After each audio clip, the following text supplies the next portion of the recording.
And so it came to pass that after the 18-year war, the counter-revolutionary coalition was defeated. That was not the only war of revolution, however. In total, Europa had been at war for 25 years, and was poised to continue this for even longer lest Palmyra intervene. The newly formed Republic of Tyrol was under siege. Although it was holding, it was losing. Backed by Savoy, the South German nations launched an all-out offensive. During the negotiation process for what would be called the Treaty of Europe, Savoy agreed to sell out its allies and withdraw its support, with the offer of some land from the former Great Britannian Empire. In a matter of months, the South French and German nations fell quickly to the Roman and Palmyrene armies. Their territory would be divided between the two great republics of Carloginia and Tyrol. With the loss of the war, the monarch of France was beheaded and a republic returned. The emperor endorsed the claim to the German region. He handed over the lands of the former German monarchs to the Republic of Carolingia. Britannia lost all her colonies and was confined to her islands. The republics of Canada and Colombia came to be. The natives were given a vast swath of land, and the emperor extended their protection. The last of the caliphate was taken by Rome. Sweden, some say, was let off easy, forced to give up her Baltic and Spanish lands, but was given the lands of Scandinavia back to her.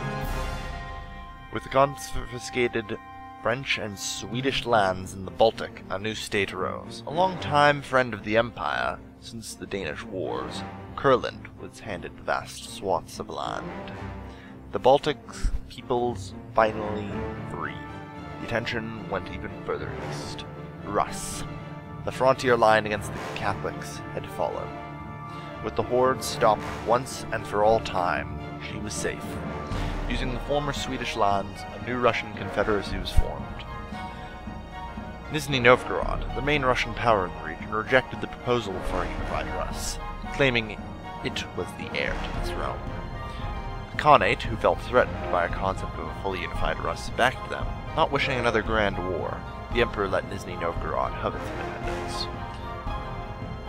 In the Treaty of Austrian Fall, an article was placed allowing the emperor, at his discretion at any time in the future, to unite the region under a new flag.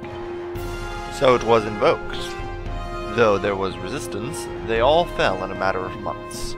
The Greater Kingdom of Hungary, lost long ago, was finally restored. The next 6 years would be spent with Palmyra funding the stability of the new borders and sending its great armies across the continent to squash uprisings. For the first time in 1,000 years, Europa was finally at peace. Finally, the efforts of the revolution had paid off, and a golden age for Europa and the world began. Hello, ladies and gentlemen, and welcome back to Europa Universalis 3 for the grand finale. So for those of you wondering, based on the introduction speech, yes, I have decided to end it early, and I'll be explaining why this episode. I know we said we were going to be going to 1836, but let's just go over what kind of happened. Let's take a look at North America first. Yeah, Sokoto still exists. Speaking... Alright, you know what?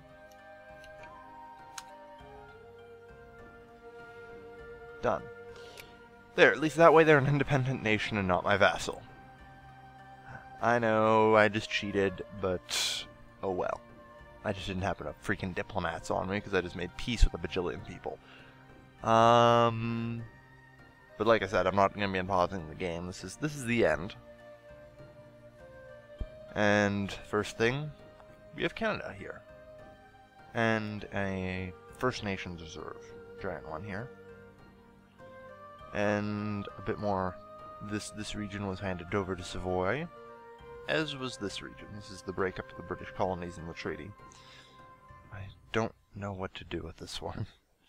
I'm going to do something with that one, I'm sure, but I just have no idea what. And we have the District of Columbia. So, yeah, that's pretty cool, I think, at least. This was, I think, the best way to break it up. I mean, I could have just probably given it all to Savoy and called it a day, but what fun's that? Sweden, I decided to clean up the borders in Sweden.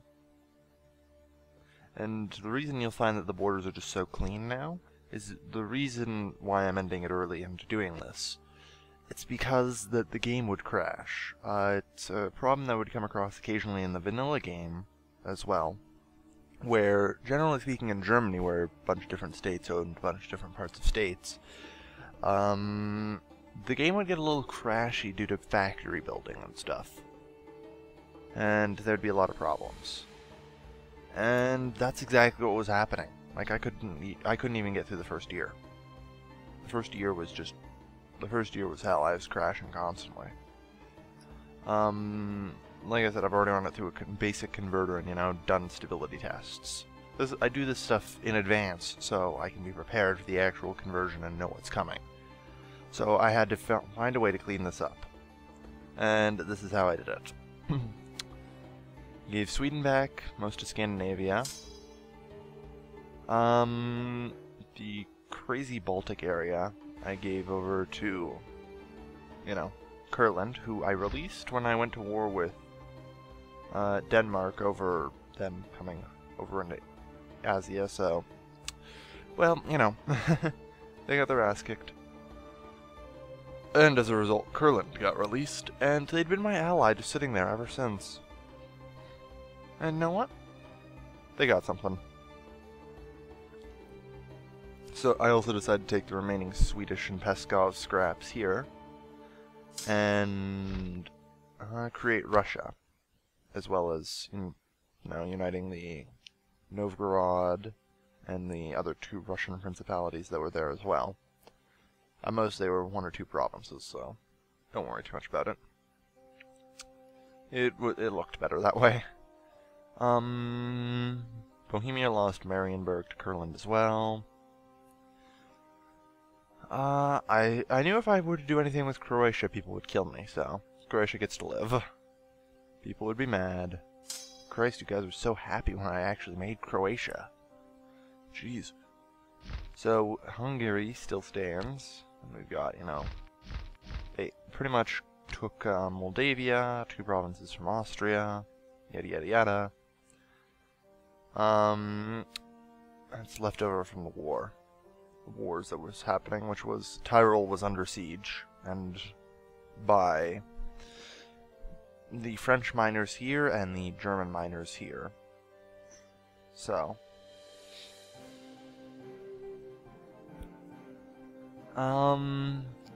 yeah, I don't think it's that much of a stretch to say that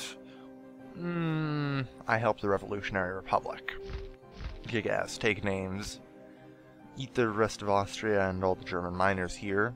These guys are actually, I'm going to turn into the South German Federation in Victoria too.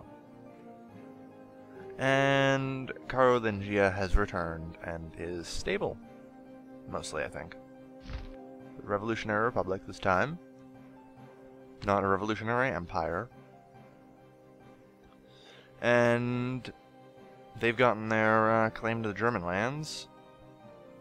Let's see. Diplomatic map mode. Yeah, they technically have a claim on all of this as well. Yeah, they do. I'm probably going to remove their claim on the southern German land and Bohemia's area.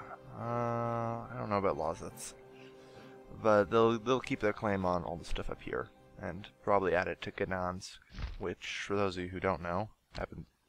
Why don't they have a claim on Gdansk? Wait, wasn't actually clicking on them there. Yeah, that's actually Danzig, so we'll see about that. But and they have a claim to all this, as well as stuff up here. Basically, the North German region from Victoria too, and they also have some cores down there. So that'll be interesting to watch that happen. And yeah, I still gotta hand this back to Italy. Still got a little work to do. But yeah, let's get through the map modes now. Oh yeah, for those of you wondering, I did conquer Praha. The problem was it took 2 minutes. It was just my guy walking from here to here and assaulting the fort. And and my commentary was subpar, to say the least. So, conspiracy theorists, go away. There's 100 troops there. You can tell it just fell.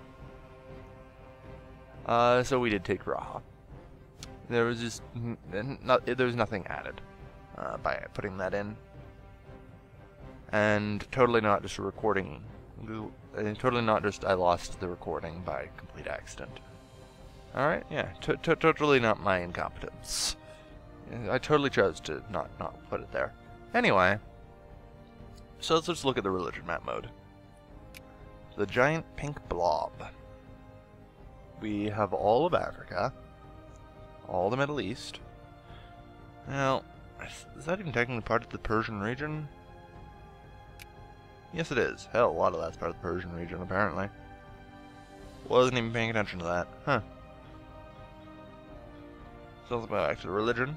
Yeah, we got most of the Persian region. That never converted. And even as we look up here, we see it just kind of stemming into there. Orthodox is back. God damn it. I thought I killed you. Yes, I did kill you. You came back from the grave. Curses! Curses! Oh well, the Orthodox won't survive Victoria II. And considering the severe lack of Catholic governments, I'm doubting Catholicism will either. I also did clean up this region, by the way. We have the Jalarids gone, again. England gone. I know a lot of you were pleased to see England out there, but you have to understand how that would cause some problems. Well, so they had to be removed. I kept Astrakhan because they're Uralic. They aren't part of Russia, so they aren't Russian. Let's see. Hindustan's just turned into a mess since it formed. Yep. Catholicism. Still holding on that southern island. Yep. Kinda sorta.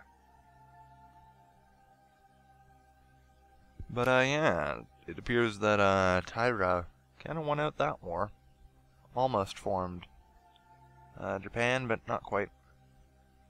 The 4 Chinese factions just sort of sitting around.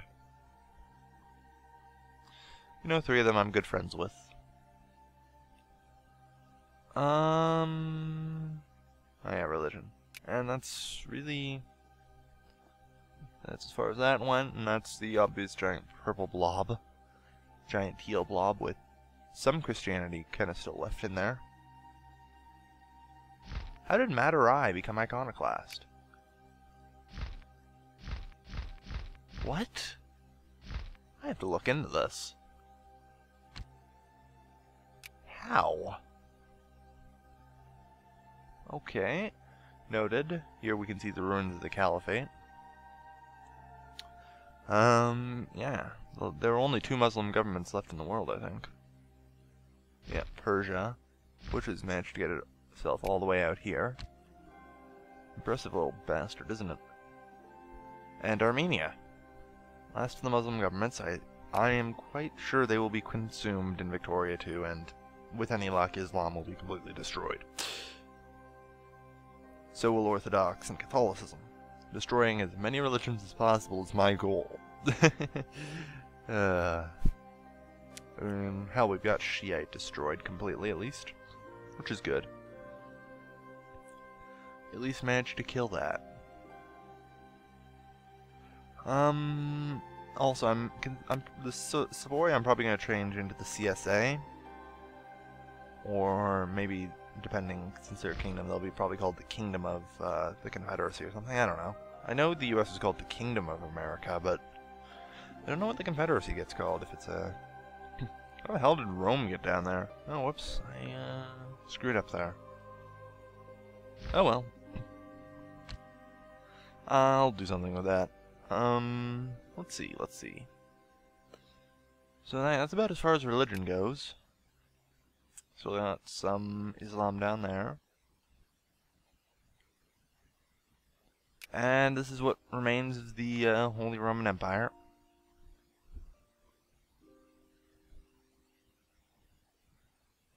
So we've got Croatia, Hungary, Mecklenburg, and Lubeck, or Holstein. Those are the last 4 members, right?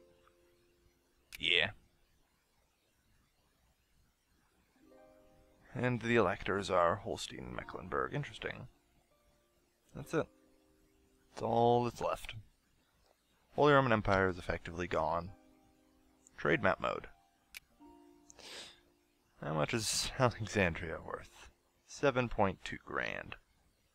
Well, considering it has the trade of almost all of Africa, as I shake my fist at the screen, almost all of Africa, I'll take it, You got, pretty much the entire Middle East as well.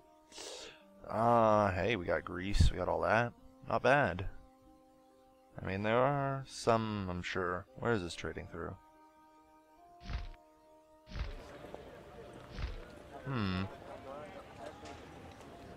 Alright. Somewhere down here in Savoy land. I have no idea where. But it's somewhere. Savoy owns it. It's gotta be down here somewhere.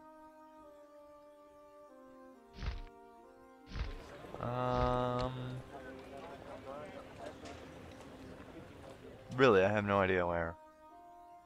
The hell? Oh, there it is. I'm just blind.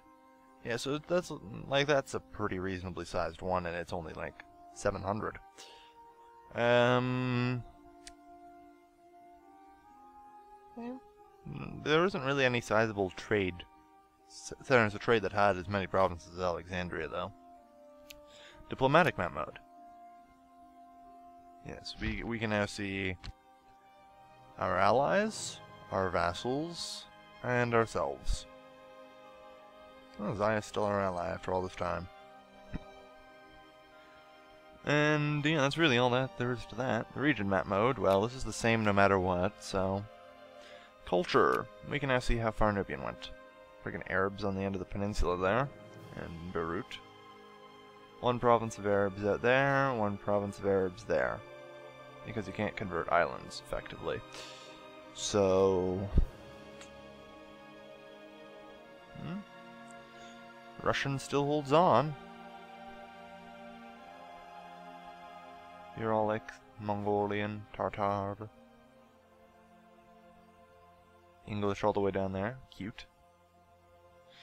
Yeah, we got weird here. Like half Nubian, half English. Some Rhinelander. Rhinelander and Andalusian. And yeah, pretty much the New World is a weird congealment of a bit of Andalusian, a bunch of English, and a bunch of Nubian, and some Rhinelander. Kinda weird. It's not too far-fetched. When you think about it, the New World was mostly, English and Spanish, with a bit of Portuguese and French mixed in. So I guess that's alright. Mayan. Still a bunch of that. Can't get rid of the Mayan. And ironically, this will be going up, yeah, this will be going up on the 21st. End of the world. No, not really. Get a life. World's not ending. Hate to break it to you. Mayan calendar actually ended, I think, like 8 years ago. Because, guess what? They didn't have leap years. So... yeah. Suck to be them. We invented leap years. The world ended according to the Mayans. Well, not even according to the Mayans, just when their calendar ended.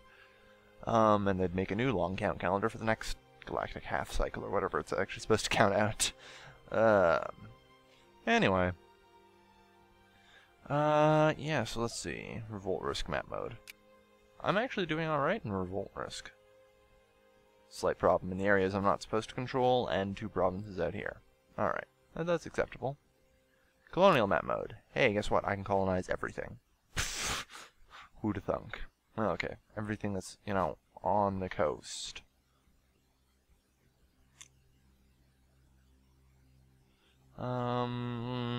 Economical map mode. Youch, the green, it's nice. Why not? Why is here bad? Okay, well that's all controlled by rebels. So I'm going to go with, yeah, it's only red if it's controlled by rebels. That means all my provinces are actually worth a fair bit. Without a single yellow province? That's amazing, actually. Well, I don't know. Some of these might actually be yellow. It's hard to tell. I'm doubtful, though. Not a single yellow province. I'm proud of myself. Especially considering the staunchly small number of buildings I built. Manpower here is a hit and miss, obviously. This region, giant boatloads of manpower. 27,000. With Alexandria alone, I probably had, you know, the manpower of, like, some of these nations up here.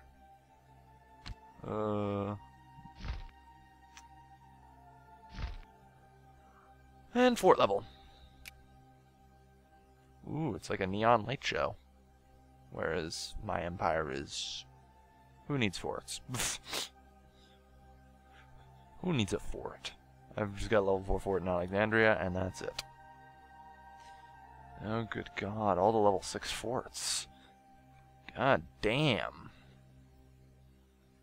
And they had a march in Bohemia, too. Maybe that's why I had trouble sieging certain forts. They had marches. Oh, wow. I brought down a level 6 fort. With local fortifications. If I had a march, too, I'd just slip my goddamn wrists trying to take that. Oh, damn, boy. Little 6 fort out here. Middle of freaking nowhere. Oh, no wonder Persia survived for so long. Nobody wants to touch that damn thing. That's great. Stability cost. Yeah, seems about right. This region, not of my culture, so... Therefore, stability. Technology. Bright green. How are you guys doing? 68? Not bad. 66, 65. 68, 68. Well, yeah, you were released by me, so you'll have some 68s. And as we can see, well, parts of Europe. Yeah, like 40, 33, 33, 39, 50s. They were just upgraded, or just released, weren't they? No, they weren't. I'm crazy. Like, even if we look here, 64, 62, 67, 61, 66, that's it. That's all they really had. Trade value map mode. I don't even know where to begin interpreting this. I think it's just basically what the price of the object is in it. That's really it. Otherwise, it's just a staunch mess to me. Supply limit map mode. Apparently some wastelands have more supply limit than others. Sure, let's go with that. I don't know. It's actually impressive that I've got such a giant supply limit throughout the whole of Africa. And we look around in certain areas in Bohemia and we have even less. Like, supply limit of 18 there. Or it's, I don't know. It would be like 18... from technology is 4.10, so times 5 again? Is it if I were to own it? And 90 something, and we got, yeah, we got about half the supply limit in Africa as we do Europe. That's not bad, actually, when you think about it. Buildings map mode.